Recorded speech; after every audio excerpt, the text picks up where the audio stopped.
اس new world order کو اگر کوئی ریزسٹ کر سکتا ہے تو صرف یہ خطہ ایران، افغانستان اور پاکستان، اور اگر یہ ہو گیا تو روسی ترکستان کا علاقہ بھی، اس میں بھی کچھ فنڈامنٹلز تحریکیں اور فکر جو ہے پہنچ چکا ہے،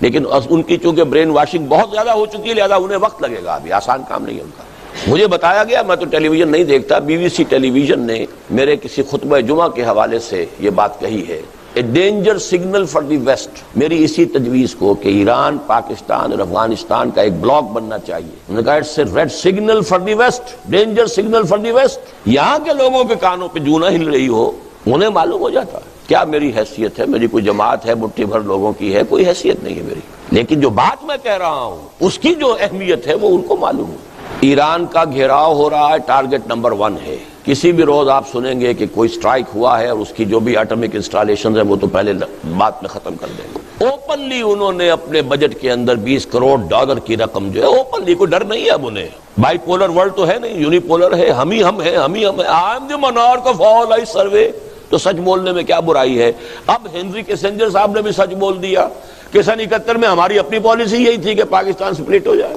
پہلے نہیں کہہ سکتے تھے، جب تک روس موجود تھا،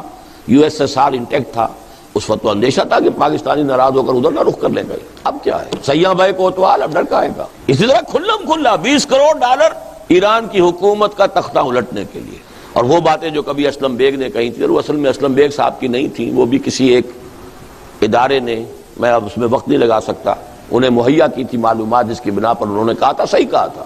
کہ اس وقت کا ٹارگٹ امیڈیٹ تو عراق ہے، جو کچھ ہو رہا ہے، second target is Iran and third is Pakistan. لیکن پاکستان میں اگر سیدھی انگلیوں نکل آئے جو وہ چاہتے ہیں تو ٹیڑھی انگلیاں کرنے کی ضرورت کیا ہے، وہ سیدھی انگلیوں نکل جائے۔ ٹیڑھی انگلی تو تب استعمال ہوتی ہے جب سیدھی انگلیوں کوئی شے نکلتا نہ ہو۔